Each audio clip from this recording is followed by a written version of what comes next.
그 은혜를 기억하며 감사함으로 하나님 앞에 나아가는 저희들 되시기를 축복합니다. 한번 오른쪽 왼쪽 앞에 뒤에 서로 한번 인사하고 주님 앞에 나아가면 좋겠습니다. 잘 오셨습니다. 사랑합니다. 오늘 우리가 함께 나눌 말씀은 역대하 말씀입니다. 역대기는 바벨론 포로기 이후에 과거 역사를 기록한 책입니다. 몇백 년이나 지난 후에 일들을 기록했기 때문에 포로 생활에 지쳐있는 백성들에게 당신들은 하나님이 택하신 민족이고 그 정체성과 희망을 잃지 마십시오, 회복의 메시지를 주기 위해 기록된 책이 바로 역대기입니다. 역대기를 누가 썼는지에는 아직 이견이 있지만 전통적으로 에스라가 저자라는 견해가 유력하고 탈무드에서도 에스라가 썼다고 말합니다. 그도 그럴 것이 역대기의 마지막 부분 36장 22절로 23절과 에스라서에 시작하는 부분 1장 1절로 3절이 내용이 같습니다. 한번 여러분 시간 되시면 예배 마치신 이후에 역대하랑 그 다음에 에스라 끝부분과 첫 부분이 어떻게 연결되는지를 한번 찾아보시면 좋겠습니다. 이 구절들로 인하여서 두 성경이 자연스럽게 연결되어서 하나의 흐름을 이루는 것을 볼 수 있습니다. 성경을 통독하다 보면 열왕기와 역대기가 참 비슷하다 이런 생각이 드는데요, 아주 다른 관점으로 기록되었다는 사실을 발견하게 됩니다. 열왕기는 유다 민족이 멸망하던 시기에 기록된 책입니다. 그러니까 책의 목적이 우리 왜 망했나, 우리 이런 실수 반복하지 않으려면 어떻게 해야 될까, 여기에 집중되어 있다는 거예요. 그래서 왕들의 배교와 불순종으로 망했다, 솔로몬의 배교나 다윗의 간음 사건 이런 것들을 여과 없이 그대로 고발하는 것이 열왕기의 특징입니다. 그러니까 우리 망하는 길로 행하지 말자는 것이죠. 그러나 역대기는 수백 년이 지나고 나서 쓰여진 책입니다. 에스라 입장에서 보면 그들이 왜 망했는지보다 이제 이 무너진 사람들의 마음을 어떻게 세울 것인가, 이게 훨씬 더 중요한 것이죠. 그래서 시시콜콜 개인의 실패나 잘못을 다루기보다는 우리 민족이 왜 특별한 민족인지, 하나님이 우리를 얼마나 특별한 사랑으로 사랑하셨는지, 그들의 정체성을 바로 세우고 성전 건축과 같은 긍정적인 면모를 부각시키면서 포로 귀환 이후의 백성들에게 희망과 에너지를 주어서 그들을 세우기 위한 책이 바로 역대기라는 점을 우리가 염두에 두고 성경을 읽을 수 있다면 이 안에 선명한 주님의 음성들을 발견하게 될 것입니다. 어떻게 하면 무너진 자리에서 다시 일어설 수 있는가? 무엇이 우리를 다시 일으켜 세우는 힘인가? 역대기는 우리에게 이렇게 말씀합니다. 모든 사람과 더불어 함께 예배하는 공동체로 세워야 된다. 1절 말씀 같이 읽겠습니다. 다윗의 아들 솔로몬의 왕위가 견고하여 가며 그의 하나님 여호와께서 그와 함께하사 심히 창대하게 하시니라. 역대하를 시작하는 1장 1절 말씀에서 가장 중요한 부분이 어디일까요? 제가 노란색으로 색칠을 해봤는데요, 다윗의 아들 솔로몬, 그에게 여호와 하나님께서 함께 하셨다, 이것이 가장 중요한 내용입니다. 솔로몬이 무엇을 잘해서, 솔로몬이 훌륭해서 창대하게 된 것이 아니라 다윗의 아들이기 때문에 하나님이 그에게 복을 주셨다는 거예요. 하나님이 다윗의 믿음을 얼마나 귀하게 보셨으면 그의 아들까지도 복을 주셨다는 것입니다. 그러니까 역대기는 우리가 하나님 앞에서 바른 믿음을 가져야 될 그 이유에 대해서 설명하고 있는 것이죠. 그것이 무너진 자리에서 다시 일어나는 길이기 때문입니다. 다윗의 아들 솔로몬 역시 하나님께 예배하기를 기뻐합니다. 그래서 솔로몬이 기브온 산당에 제사하러 갈 때 사람들을 다 모아서 함께 예배하러 갑니다. 그런데 왜 기브온 산당이죠? 기브온 산당 안에 회막이 있었기 때문이죠. 그런데 그곳에 예배하러 나아갈 때에 그가 혼자 가지 않습니다. 온 이스라엘의 천부장과 백부장들과 재판관들, 온 이스라엘의 방백들과 족장들, 온 회중이 함께 나아갔다, 이렇게 기록하고 있습니다. 여러분, 은혜 받는 자리, 하나님을 높이는 자리에 여러분 사랑하시는 사람들과 함께 나아가시기를 부탁합니다. 같은 사건이 열왕기상 3장 4절에도 기록되어져 있는데요, 거기는 왕을 단수로 기록하고 있습니다. 함께 읽어볼까요? 이에 왕이 제사하러 기브온으로 가니 거기는 산당이 큼이라. 솔로몬이 그 제단에 1천 번제를 드렸더니. 그러나 역대기는 솔로몬이 드린 1천 번제가 혼자 드린 제사가 아니라 모든 백성들과 함께 드린 제사라는 것을 강조하고 있습니다. 우리가 삶의 현장에서 각자 드리는 개인 예배도 중요하지만 공동체가 함께 모여서 드리는 예배가 얼마나 소중한지 모릅니다. 우리가 여기서 영적인 시너지를 발견하기 때문이죠.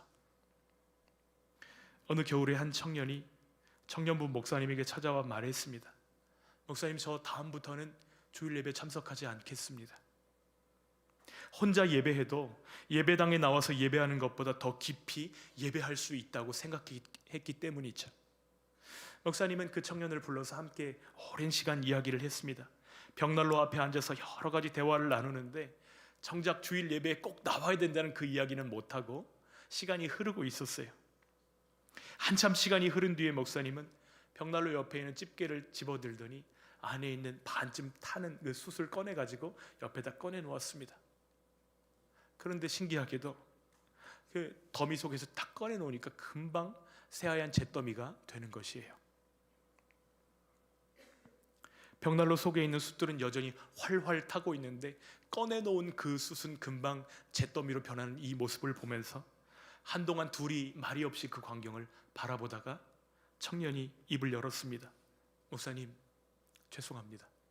제가 다음 주일부터 예배에 꼭 참석하겠습니다. 이것이 공동체의 힘입니다. 믿음이 불과 비슷합니다. 혼자 있으면 빨리 식어버리고 빨리 꺼져버릴 수 있지만 함께 할 때 다시 살아납니다. 서로 격려하니까요.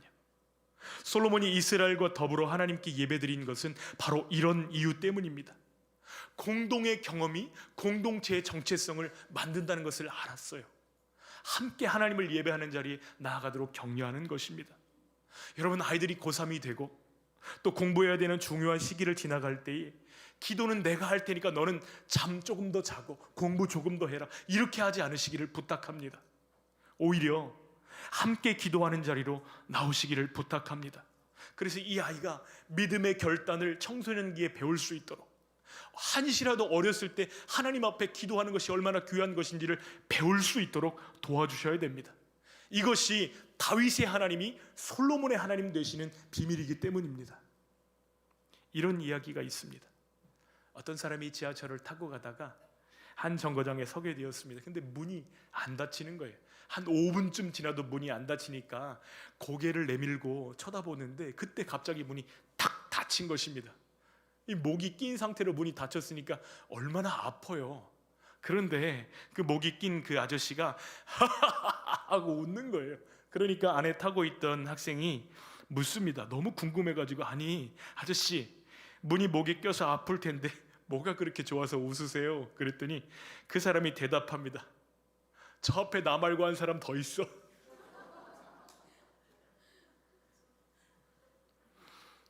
여러분은 어떻습니까?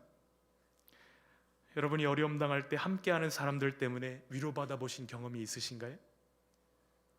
공동체 예배에는 우리가 예상치 못했던 기쁨과 위로가 있습니다.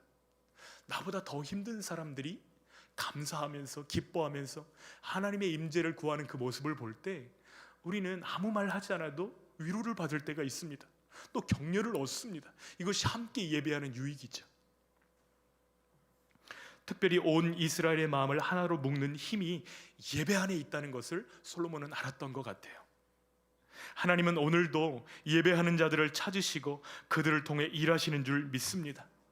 역대기에서 많이 사용된 단어 가운데 다라쉬라는 단어가 있습니다.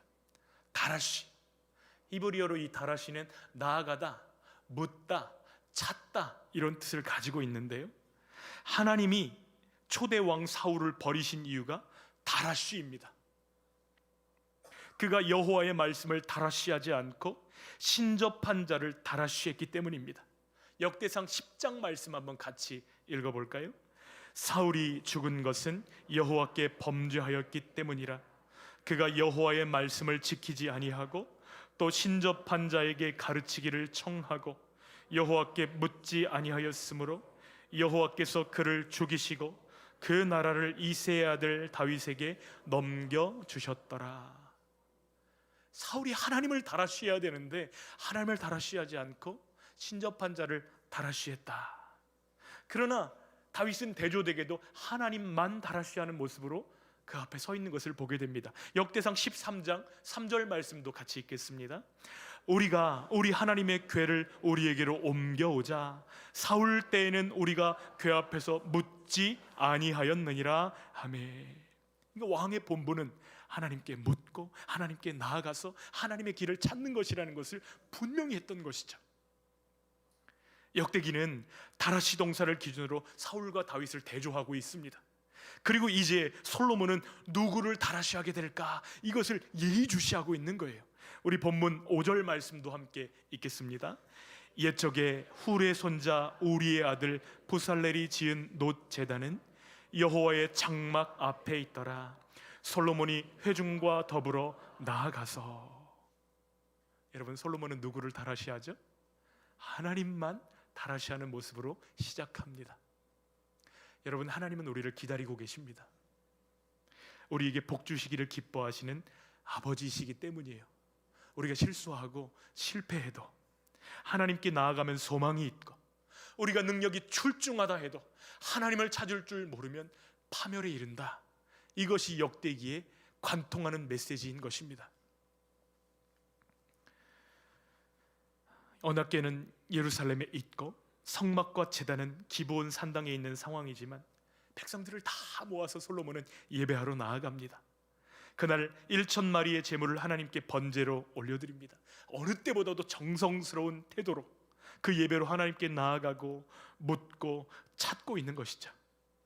왕의 첫 행보가 그의 통치 방향을 결정하게 되는데요, 솔로몬은 이스라엘의 살 길을 정치 체제나 군사력이 아닌 예배에서 찾고 있습니다.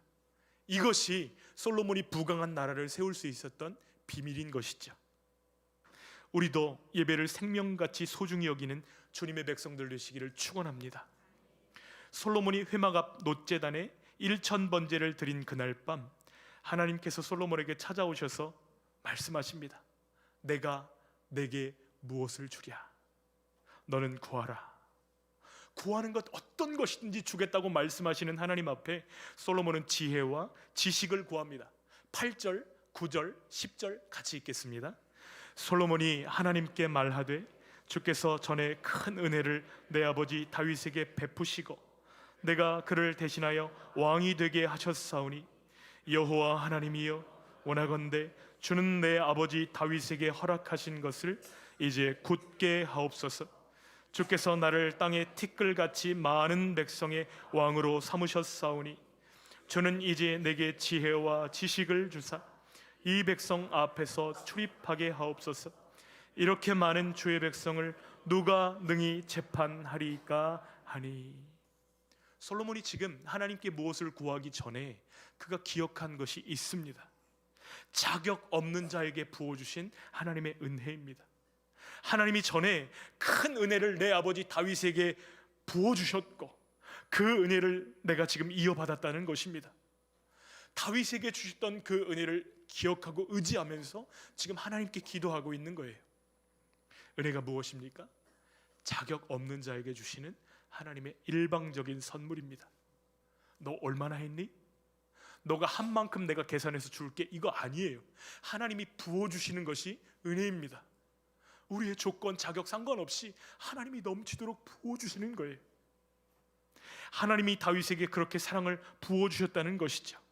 그 사랑을 이미 다윗이 받았고 아버지에게 주신 그 은혜를 내가 기억하고 있으니 하나님, 그 은혜를 나에게도 주십시오. 이것이 솔로몬의 기도인 것이죠.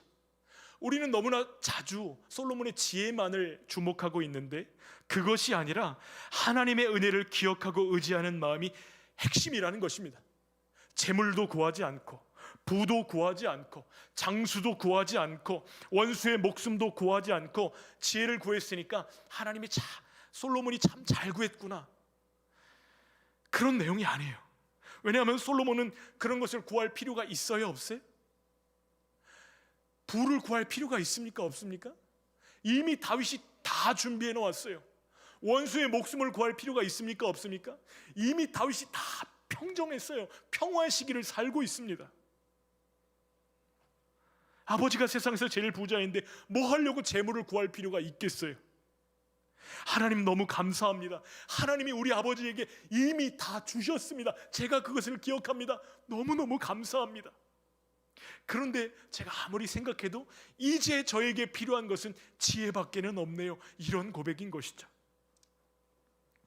오늘 내게 필요한 게 있는데도 꼭 참고 솔로몬이 하나님께 지혜 구해서 다 받았다더라. 그리고 나도 하나님께 필요한 것이 있는데 막 참으면서 하나님 저에게 지혜를 주십시오.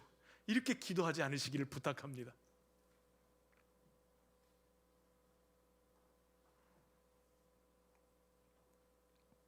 솔로몬 형편에서 구할 수 있었던 최선이 지혜였습니다. 여러분 20살짜리 왕에게 가장 절박한 것이 무엇이겠어요?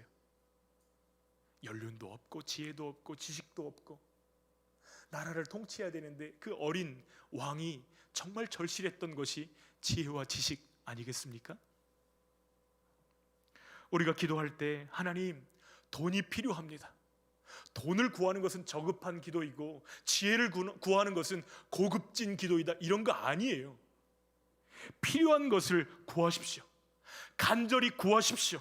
그러나 그보다 먼저 이미 행하신 하나님의 은총을 구하면서 그것을 기억하면서 그 은혜 위에서 구하는 저희들 되어지기를 소원합니다. 하나님은 이미 우리의 기도를 들으시고 간절히 부르짖는 그 기도에 반드시 응답해 주실 것입니다. 솔로몬은 이스라엘의 하나님이 여호와이심을 이미 알았어요. 그 은혜의 렌즈로 보니 백성들이 나의 들러리가 아니라 오히려 내가 백성들을 위해 존재한다는 사실을 깨달은 것입니다. 그래서 자신을 위해서도 백성들을 위해서도 가장 필요한 것이 무엇일까 고민하다가 지혜를 구했던 것입니다. 하나님이 솔로몬의 기도를 들으시고 구하지 않은 것까지 얹어주시는 것이죠. 그 결과가 무엇이었는지 15절 말씀 함께 읽겠습니다. 왕이 예루살렘에서 은금을 돌같이 흔하게 하고 백향목을 평지에 뽕나무같이 많게 하였더라. 앞절에 보면 수많은 병과 마병에 대해서 기록하고 있고요, 은금과 백향목 말들은 지금 하나님이 솔로몬에게 주신 약속을 성취하고 계시는 증거입니다. 이는 솔로몬이 누린 부귀 영화이면서 모든 백성에게 미친 안전과 풍요입니다. 하나님이 우리를 복의 파이프로 사용해 주시기를 간절히 소원합니다. 우리는 하나님의 나라를 위해서 구했을 뿐인데 하나님이 우리의 필요를 채우시면서 우리 옆에 있는 사람들까지도 복되게 하시기를 소원합니다. 예수님도 제자들을 향해서 이렇게 말씀하십니다. 너희는 먼저 그의 나라와 그의 의를 구하라. 그리하면 이 모든 것을 너희에게 더하시리라. 여러분, 이 말씀은 우선순위에 관련된 말씀입니다. 주님은 제자로 부름받은 우리들이 은혜 말고 다른 것을 의지할 때에 우리가 근심하고 넘어질 것을 이미 알고 계십니다. 여러분, 만약 우리가 하나님보다 우리 소유를 더 의지한다면 통장 잔고가 쭉쭉쭉 떨어질 때 우리는 낙심하고 실망하고 말 것입니다. 그러나 하늘의 새를 먹이시고 들의 백합화를 입히시는 하나님께서 우리 하나님이심을 믿을 때에 우리는 상황과 상관없이 기뻐하고 하나님을 찬양하게 될 줄 믿습니다. 하나님이 오늘 우리 마음에 내게 무엇을 주랴? 너는 구하라. 이렇게 물으신다면 여러분 무엇을 구하시겠습니까? 하나님 너무 갑자기 물어보셔서 제가 뭐라고 대답해야 될지 모르겠어요. 이렇게 하지 않으시기를 부탁드립니다. 대답할 것을 준비하세요. 어린이 동화집 중에 보니까 3가지 소원이라는 동화책이 있더라고요. 어떤 부부가 있었는데 정말 두 사람이 착하게 살았습니다. 어느 날 하나님이 그 부부에게 나타나셔서 무엇을 구하든지 내가 3가지를 들어주마 이렇게 얘기합니다. 그때 아줌마가 너무 긴가민가해서 꿈인지 확인차 소세지 하나만 주세요 이렇게 대답을 했어요.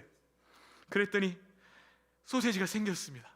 남편이 그 모습을 보고 화가 나가지고 막 말합니다. 아니 그 귀중한 기회로 소세지 달라고 그러냐? 급기야는 부부싸움을 하기에 이르렀습니다. 그러니까 이 부인이 말했어요. 그 소세지가 네 코에 딱 붙었으면 좋겠다. 그랬더니 소세지가 코에 딱 달라붙어 버린 것입니다. 벌써 소원을 몇 개나 말했어요? 소세지가 붙어있는 남편의 모습을 보니까 철양 맞아가지고, 하나님, 저 소세지가 떨어지게 해주세요. 그렇게 3가지를 다 썼다는 이야기가 어린이 동화집 3가지 소원 이야기더라고요. 이게 성경에 나오는 이야기 아닙니다. 졸다가 들으시면 저 목사가 무슨 얘기하나. 우리가 실제로 하나님께 구하는 것들이 다 이런 것들입니다. 기도하는 내용을 보면요, 무엇을 먹을까, 무엇을 입을까, 무엇을 마실까, 다 그런 것들입니다. 하나님, 소세지 생기게 해주세요. 그랬더니 그걸 기도라고 해? 성질나서 코에 갖다 붙게 해주세요. 다시 떨어지게 해주세요. 그렇게 세월을 보내고 있는 것이죠. 그런 우리들을 건져주시기 위해서 예수님이 말씀하십니다. 너희는 먼저 그의 나라와 그의 의를 구하라. 그러면 이 모든 것을 너희에게 더해 주시리라 말씀하시는 것이죠. 무슨 뜻입니까? 하나님의 은혜를 먼저 붙들어야 된다는 것입니다. 먼저 하나님이 우리에게 행하신 일들을 기억하기를 원합니다. 그리고 이 은혜가 우리를 통해서 다른 사람들에게 흘러갈 수 있도록 기도하는 저희들 되시기를 축복합니다. 그래서 우리 기도의 지경이 점점 더 넓어지고 하나님의 나라가 우리를 통해서 확장되게 하시기를 주님의 이름으로 축원합니다.